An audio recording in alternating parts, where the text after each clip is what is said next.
No one's trying to act like you don't exist, and we understand that you're the biological daughter, and we accept this, but we can't be anything more than what we are now. I hope you don't feel abandoned by me, and happy Thanksgiving.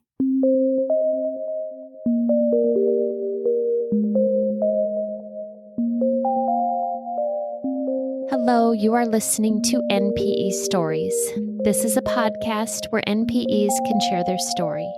I am your host, Lily, and I found out I was an NPE through an ancestry DNA test that changed my life forever. NPE is a term that stands for Not Parent Expected or Non-Paternal Event. This means that one or more of our parents are not who we believe them to be. NPE Stories is a podcast where NPEs can share their story of what their original family was like, how they found out they were an NPE, and what their journey has been like since the day they found out. And welcome to episode 108. I was just reading about NPEs that are preparing for the holidays, and I should say adoptees and donor-conceived individuals and NPEs. And sometimes the holidays can be a little tricky, especially with the family dynamics in our lives, what with original families and newfound families. And so I've been reading on social media about putting up boundaries and preparing for, well, what kind of expectations you have around your holidays. So I just thought I would bring that up in case anyone else here in the month of December of 2021 is preparing for holidays with perhaps new family members or with the family members you've grown up with, which is always pretty tricky in our situations with the DNA surprise of finding out we aren't related to one or both of our parents. And on this podcast, we listen to NPEs share their story of their DNA surprise and what happened to them. And so today we are going to listen to Colleen. Hi, Colleen. Hi, Lily. How are you? I'm good. I feel like I have a similar situation to you in that we have children in separate rooms that we hope will be occupied while we get to talk to each other for a little bit. Absolutely.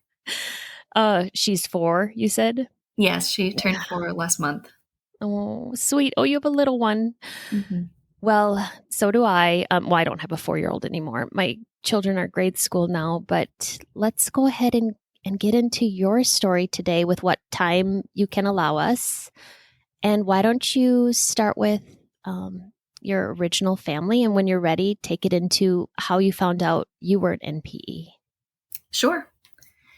So I grew up with 2 parents and a sister, an older sister. She is 3 years older than me. We grew up in northern Maryland, about 40 minutes north of Baltimore. My family, I would say, was your typical normal suburban family. We had a very nice house in a nice neighborhood with all the other houses looking like the other houses next to them. My sister and I were in activities. We had basically a nice upper middle class life. We both started out in public school, but then went to a private Catholic high school. And then we both went on to do normal things that people do. My parents are still married to each other. So this is probably, I think they're close to 35 years of marriage now. I am 28. So they were married for quite a few years before I was born. And they're still married, and they still think that they have normal lives. As many of us do. And it's just very odd thinking that, I grew up in a normal family, but I didn't actually know what was going on in the background. There were no problems in my family involving things like drugs or alcohol or divorce or threatening of divorce. So I was very lucky with that. But there were some things happening before I was even born that I just wasn't aware of. So essentially, my discovery started off in September 2020. My husband bought me it was either a birthday gift or an anniversary gift. They're 4 days apart, so I get that confused. But he bought a ancestry DNA test for me, and it was a great gift, a gift that I wanted, a gift that fits me because I have an undergraduate degree in history. I have a master's degree in museum studies, and I am the family historian and genealogist. I always have been, I always will be. It's just one of my interests. So it was a great gift.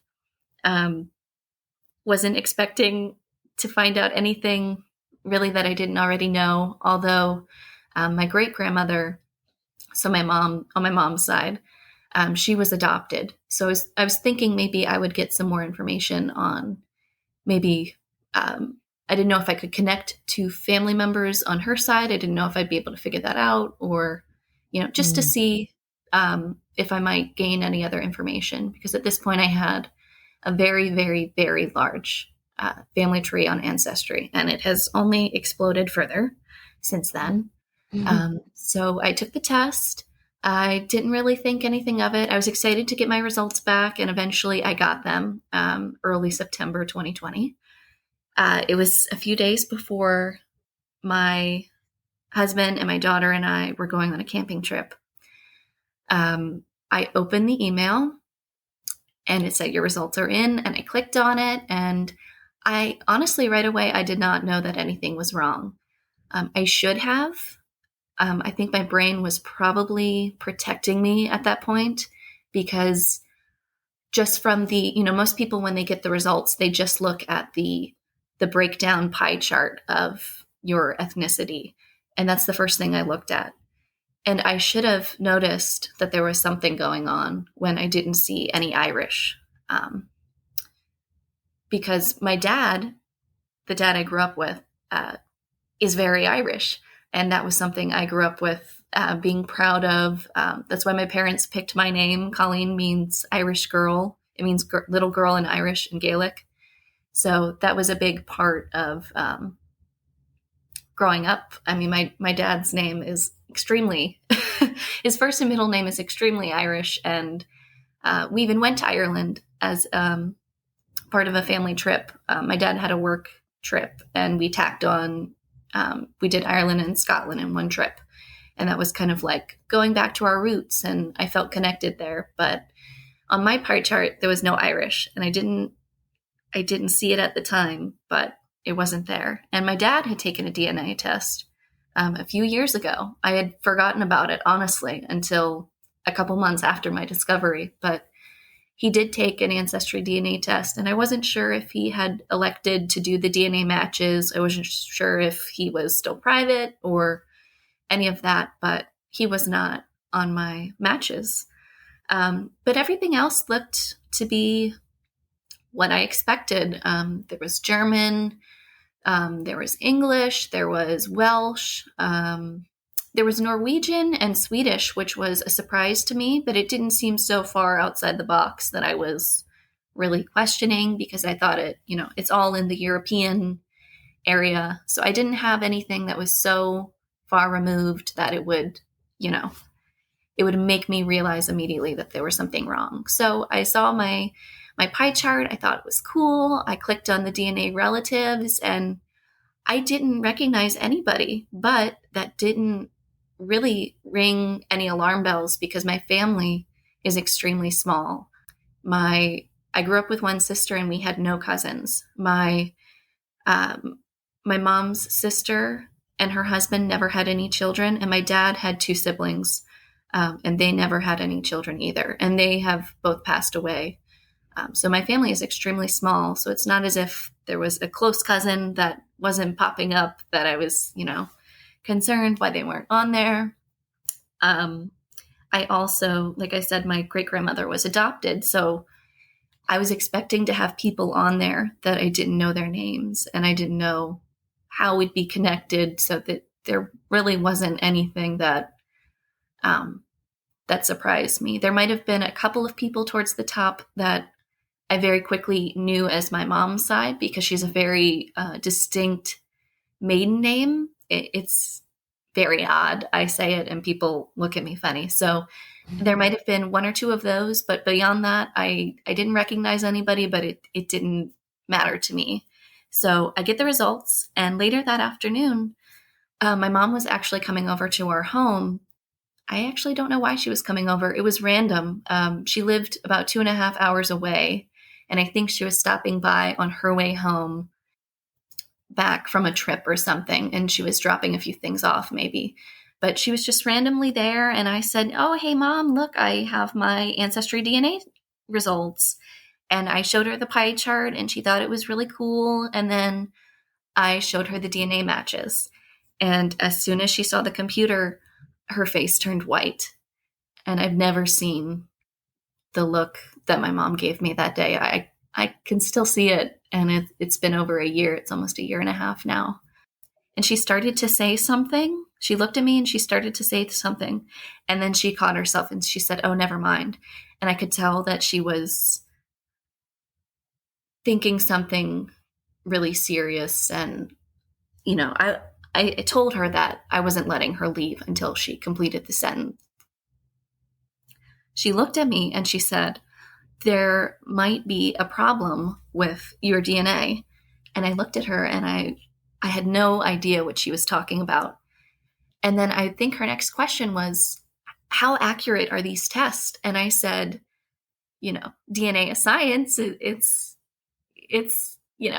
you can't make this up. You can't just take somebody else's information and put it in there. Because at this point, I had no idea anything was wrong. So that was a weird question for me. How accurate is DNA? So she told me essentially what gave it away was the very first DNA match I had a very, very German last name.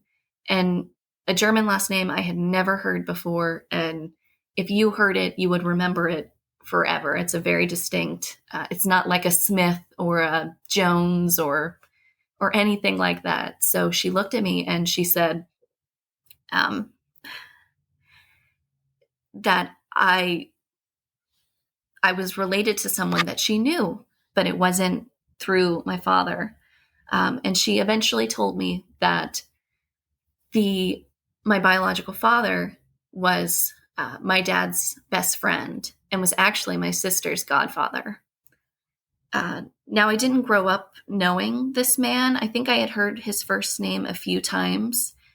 He was best friends with my father, but he moved away and they lost contact. So this was not somebody I grew up knowing, or I had never met his family to my knowledge. I couldn't tell you what he looked like. I knew nothing. I just had heard his first name a few times. And my first question was, well, is it me, or is it just me, or is it my sister too? And she said, it's just you. And she left. And I had the worst day of my life. My husband was actually outside doing something on our car. He's really handy and he does all of the car maintenance for us. I think he was replacing the brake pads on one of our cars. And so he's covered from his hands all the way up to almost his shoulder in grease and debris and brake fluid and just nastiness. And I come out there and he just took one look at me and asked what was wrong. And I just collapsed on our front porch and just cried and cried. And it took me a couple minutes to tell him what was wrong. And then we went on a camping trip, which was not very good timing. I was not with it. I was in a fog and I had no idea what my mother had just told me. And, before she left, of course, she said, "You can't tell your father. You can't tell him." I don't know if she said anything else about that, but she made it very clear that I was not to tell my father what I found out. So I went on the camping trip and I tried to have a great time, and I don't think I had that much of a great time. Oh, no. And then I came back and I had to figure out what to do with this information. So, like a good historian, I went and researched. I had his first and last name, and I didn't have anything else. My mother did not keep in contact with him. She didn't give me any phone numbers or I don't think she even knew at that point that he had moved away, or maybe she did. I'm not sure. But anyway, I started just going on the computer and figuring out everything I could about this man. And I ended up finding his home address. And he's out of state. He lives in North Carolina, and I was still in Maryland at the time. So I did as much research as I could, and then I decided that I did want to contact him. I didn't start on my letter right away, but within, I would say, 2.5 weeks, I wrote a letter and I mailed it to him, and I just waited. And that was the worst feeling of knowing that somebody else is out there who's related to you and they don't know, and you're just waiting for them to get that letter, and you hope it's the right address, and you hope that the right person opens it, and you hope that they'll respond, and you go crazy. I don't think it was very long. It felt like eternity. It was a few days. And in my letter, I put all of my contact information. He had our home address. He had my cell phone number. I put my email in there. And one day I looked at my phone and I just screamed because I had an email, and his email address had part of his very unusual last name. So I knew right away that it was him. And he told me he had no idea that I was his child. And in the letter, I had asked for some health background, and he gave me all that, which was great because I didn't even know that I needed to know half of my health history. I had been going on for, over 25 years with half of the wrong health info. And I was overall very healthy. So up until before I gave birth, that really wasn't much of an issue. I didn't have any health scares that I was trying to figure out what was going on with me, and they just didn't have the right history, as so many other NPEs do. But I had a very traumatic birth.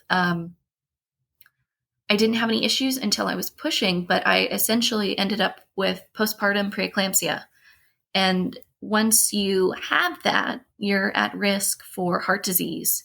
It's something like 3 or 4 times the risk of anybody else just by having that. My daughter wasn't responsive when I gave birth to her. We both almost did not make it. And then I ended up having a PTSD diagnosis from that. And I still have to worry about, heart problems, or I even went to the eye doctor, and they told me that because I had that issue, the vessels behind my eyes could potentially burst. And there's something called, I think it's retinal detachment. I'm at a much higher risk of that. So, had I had my complete health history, I could have been more aware of this, and I could have been in a better spot. But I didn't have that. I didn't know what I didn't know. So he gave me all that information, and it turns out that his mother, my grandmother, had died in 2001 after 9/11 due to an aortic aneurysm. So that potentially could explain why I was predisposed to having preeclampsia. I didn't have any of the other risk factors.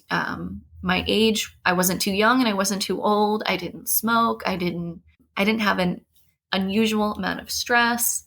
I had a great weight prior to pregnancy. I never had any, they can see if you have preeclampsia by checking your protein levels in your urine. I never had any of those problems, and I never had any high blood pressure readings until I was in the delivery room. So that was nice to know, that, maybe give me a potential reason for why I went through what I did, because this was never a problem in what I thought was my family history. I thought was interesting when he gave me my health history, he would break it down by which person he was talking about. And he would say, my mother, my grandmother. And then he got to the bottom. He never used their first names. I ended up figuring out who these people were, but he gave me information, but he didn't give me all of it. I was still an outsider. And then he got to the bottom, and he told me that he had 2 children, and he said my son and my daughter, and I'm not sure that he even used their first names in that first email. Um, and he just gave me extremely basic information. So it was great that he responded. I really needed that health info, and I had no idea what to expect with, a response from him. Some people get really nasty responses. Some people get, cease and desist letters. Some people don't get a response at all. And I was very grateful for that. I just didn't know where it was all going to go.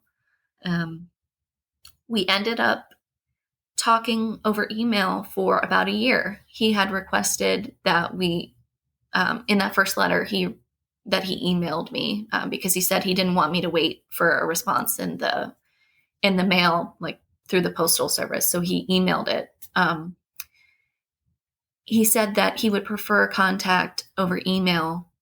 I'm assuming because he was still married. So my mother had an affair with him, and they are both still married to the spouses that they were when they had the affair, which complicates things.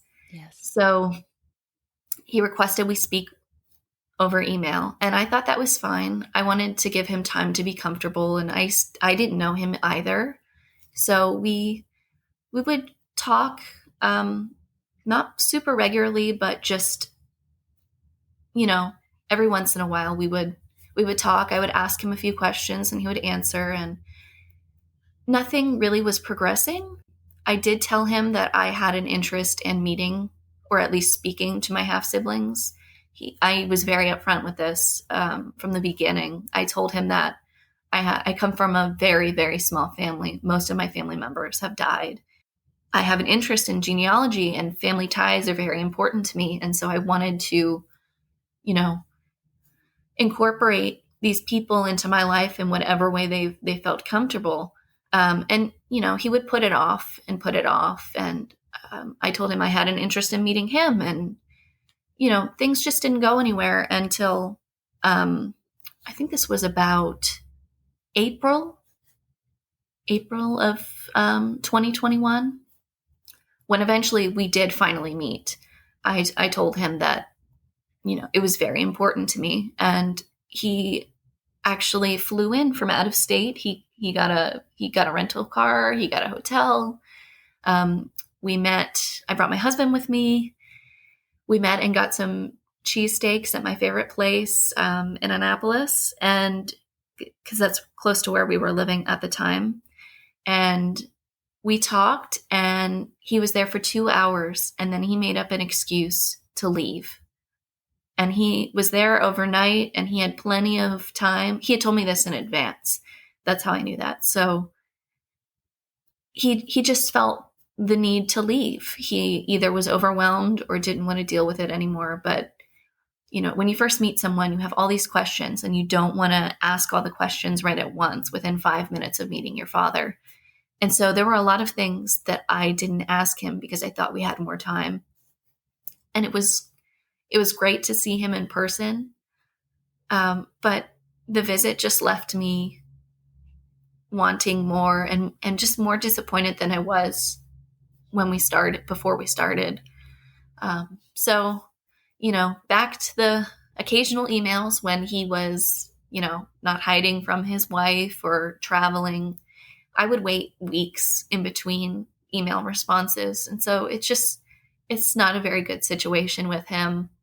And it finally built up to a point where I told him that I didn't know what he wanted. I told him I was trying to make him feel comfortable, but it had been over a year, and I really would like to speak to my half-siblings. I was hoping that he would tell them himself. I just think that a father should tell their children things about their other children. I didn't see it as my responsibility, so I was giving him time to do that. And he wouldn't do it. He was worried about what would happen.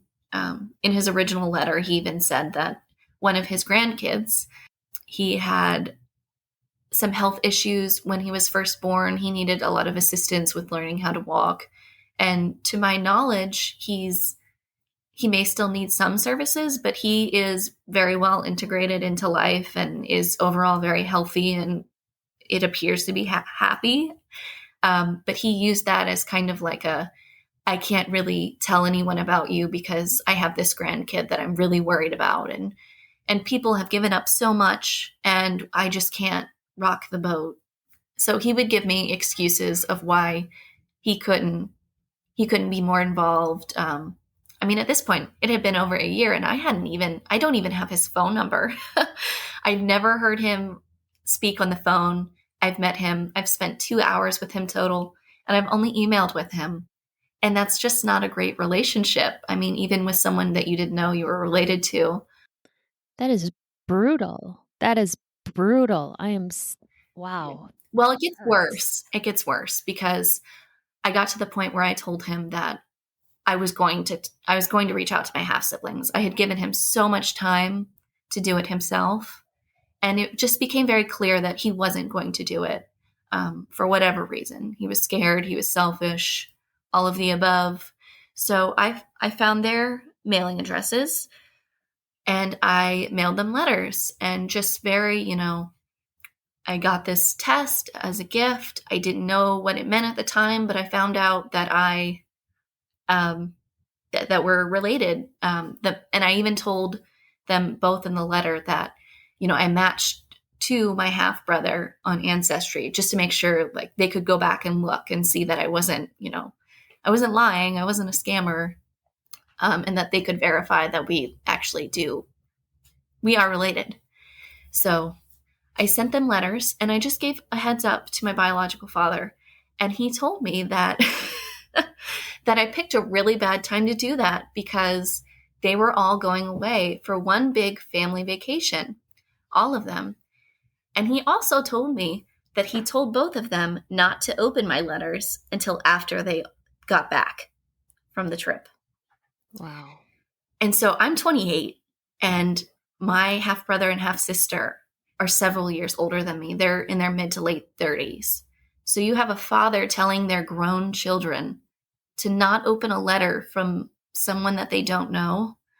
And I just thought that was, I couldn't wrap my mind around that. I mean, I had seen how he was with me, but just seeing how he was with 2 children that he raised, that did not sit well with me.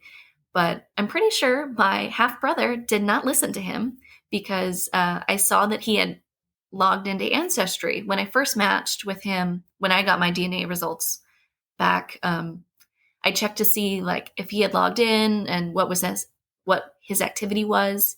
And it had been over a year since he had logged in.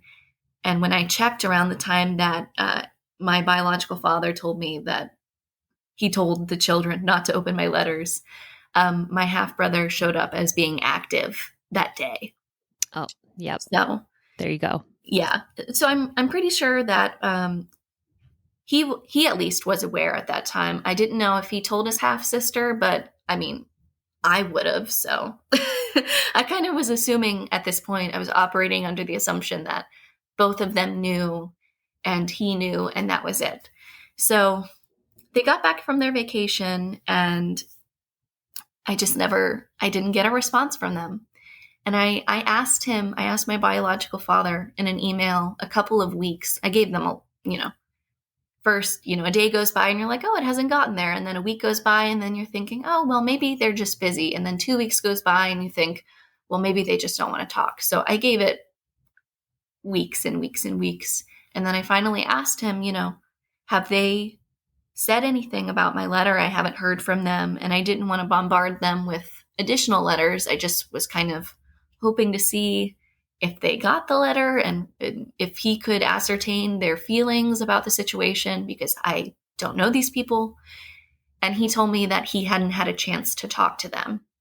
I mean, this is over a month and he hasn't had a chance to talk with his children. That just seems odd. So either he was lying or he's just really not a great father to the kids that he grew up with, that he raised.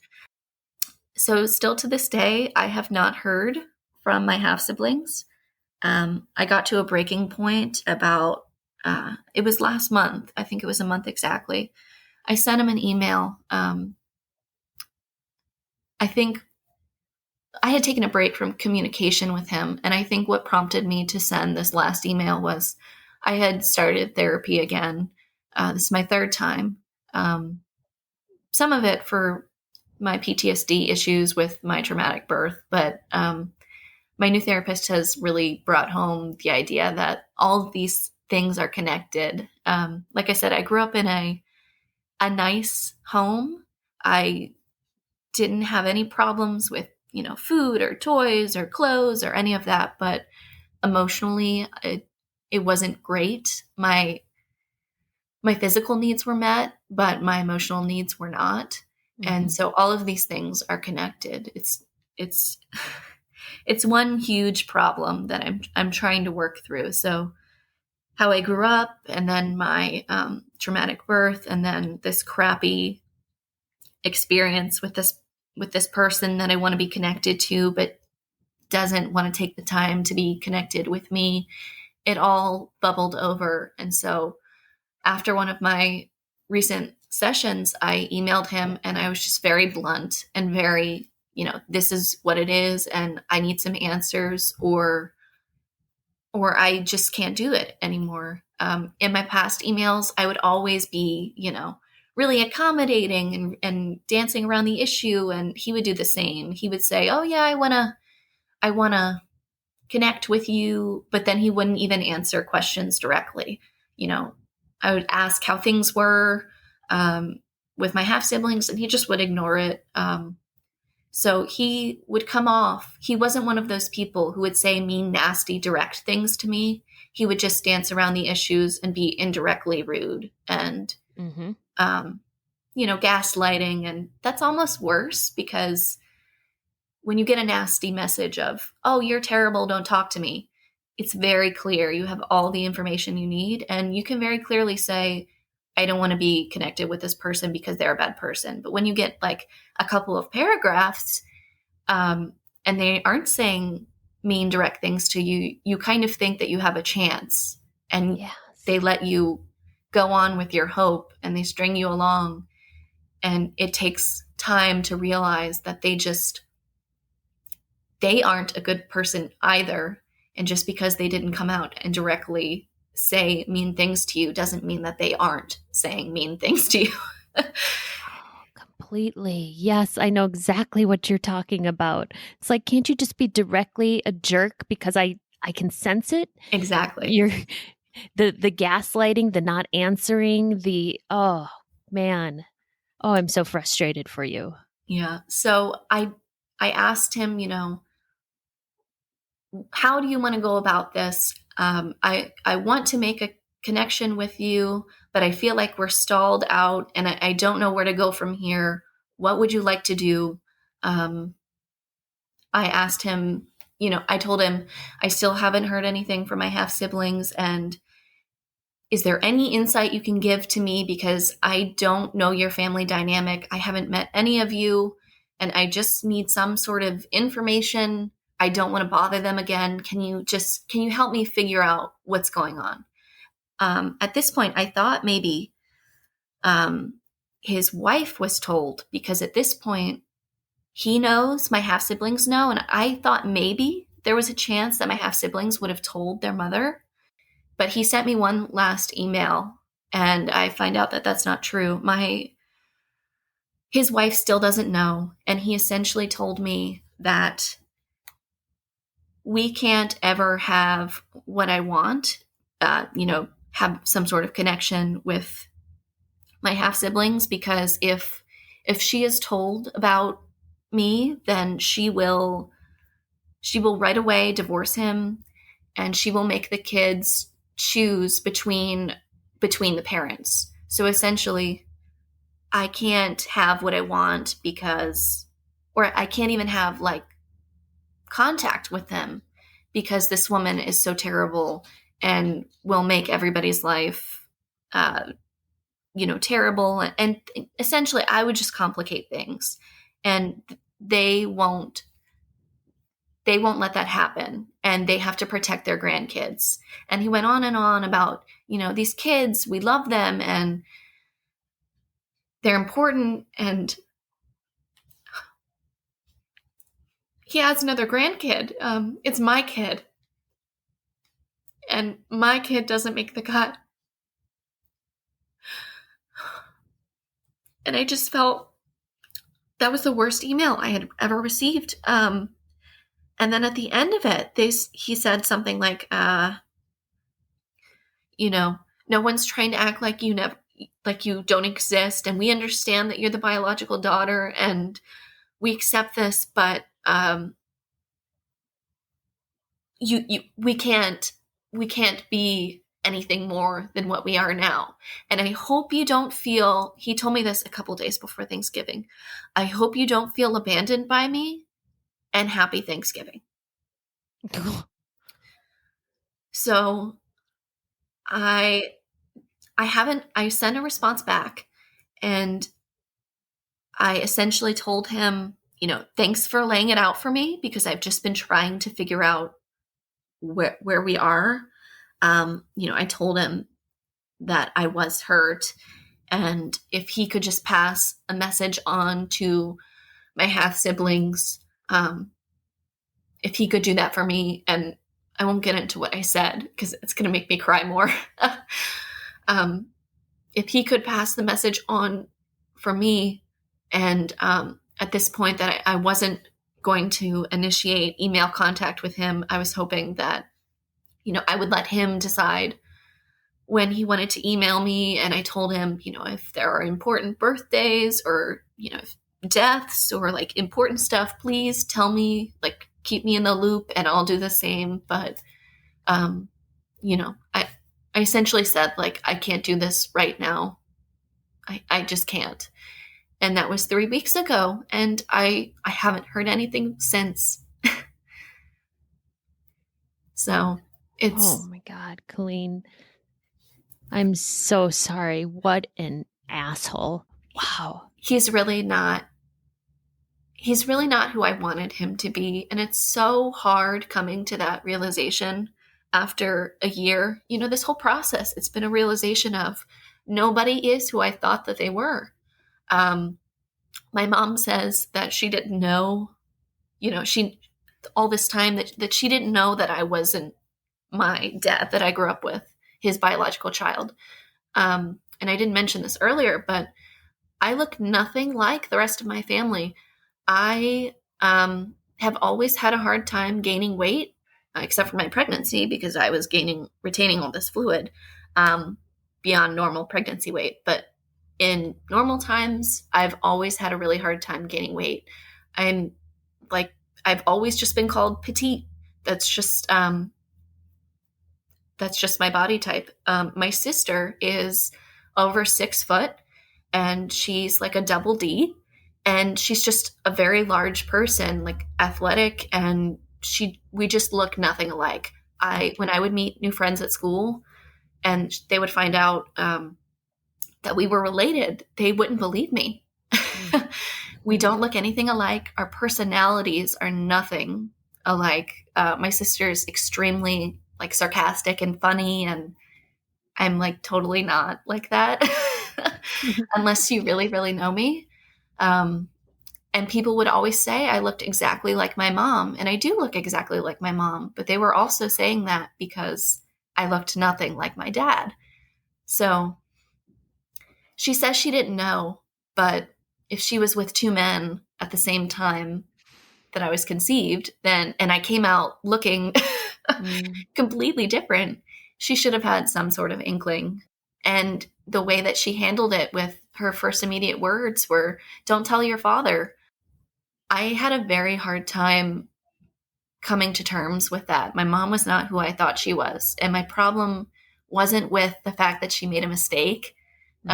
It was really more about how she handled this discovery, telling me, "Don't tell your father, don't tell your sister," and just making me torment myself for months before I exploded. And I told my sister myself, and then I I texted my mom and told her that she had to be the one to tell my dad because I was going through a really bad mental health crisis. And I told her, if you need to tell him, and I really want you to do it because I can't handle it. But if you won't, then I will.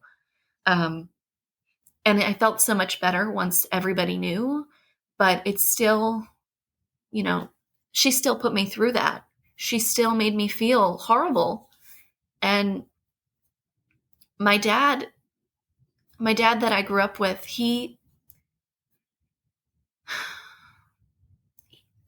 I love him, and I would consider him my dad because he knows now and he doesn't treat me any different. But, there's still things that he does that hurt me. And I know he's hurt too, and that's not fair, that he has to be hurt. But like I said, I'm the family historian, and he'll randomly text me or call me and, ask about, people on his side of the family and checking something for him. And the other day he had a random relative call him, and he wanted to figure out how they were related. And he almost gave him my phone number. It's really hard for me to even look at my family tree that I spent years, like 10 years building, with thousands and thousands of people, and half of it is wrong. And he'll say things sometimes. And sometimes I just look at him and I think, like, why in the world would you say something like that to me? Don't you realize, like, we're not related, and it's biologically related, and it hurts to look at the people that aren't biologically related to me. Mm. And then, my biological father has hurt me this whole time, just waiting and stringing me along and telling my half siblings not to open my letter. I've never gotten anything from my half siblings. The only thing that I have, and this is crazy, we just moved and a few months ago, and I was packing up boxes, and I went through what was in the top drawer of my dresser from when I was a baby, and it got moved around a few times to where I hadn't seen it before then. Like, it had traveled with me through multiple houses and years and years, and I didn't open it until then. I opened it and I thought that they were cards from my baptism and my birth, but it turns out they were cards from my sisters. Mm-hmm. And in there are 2 cards, and they're from them. They're from my half siblings to my sister. And that's the only thing that I have, and the cards aren't even addressed to me. This whole experience has just been, grieving and loss and anger, and then you started over again, and just disappointment, parents not acting like parents and not meeting or even speaking to my half siblings, and just the disappointment that my daughter will never have. She'll never have cousins. That was a big thing. I never grew up with cousins, and she actually has them, and they're withholding them from her. And my daughter is the only grandkid that gets the short end of the stick because everybody else was a jerk. And it wasn't my fault, and it wasn't her fault either, but we're the ones paying for it. There's so much emotional damage from this, and it's the self-centeredness of so many of these family members because they don't want to deal with consequences. They don't want to, whether it's your mother or your birth father, or I hate to use this word, but you're the victim in it. You're the innocent. You are the innocent in all of this. And you are the one having to feel all of this grief and loss from what you found out from your DNA surprise, your DNA shock. And I've come a long way. It's been over 1.5 years, and I'm not angry like I was then. But when I do get angry, it's not even how they're treating me. It's how they're treating my daughter. I can deal with somebody being rude to me, but being rude to my daughter, I can't forgive you for that. And I probably never will. And that's not something I want to carry, but I don't understand. And I can't condone somebody treating my daughter like that. You're a mama bear. Yeah. you're protective. How can you imagine treating a child, your offspring this way? Mhm. That's exactly how I feel. It's like, well, now that you've shown me you don't care about my children, your grandchildren, I don't know if there is repair beyond this. I don't know how you can fix that. Oh, I'm so sorry. And I don't know if I'll ever hear from him again, but and that's my daughter coming in. And that's my beautiful daughter. Oh, that's so sweet. I know you have to go to speak of how important children are, and then right then she comes in. Thank you. Thank you. I'm so sorry. I'm just nodding along with you this whole time. I'm sorry. I'm kind of feeling my own pain through listening to you. And my heart really hurts for you. It's still fresh for all of us, even though it's been, we didn't find out yesterday, but it's still there. Have you spoken with a NPE therapist by any chance? I live in a really tiny town now, so it's hard to find. Say no more. Yeah, but I have started with. She's an EMDR therapist for PTSD. That's what I'm doing. That's what I'm trying EMDR. Yes. Yes. Are you on the forums? If people wanted to get in touch with you, would you be comfortable with that? Yeah. Yep. I'm on not all of them, but I would say most of them at this point. Right. Yes, me too. I feel like I'm constantly joining a new NPE group. Colleen, if people do want to connect with you, how could they do that? They can email me. It's C as in cat, M as in Mary, Walls at S as in Sally, M as in Mary, C as in cat, M as in Mary.edu. Got it. I will put those in the show notes.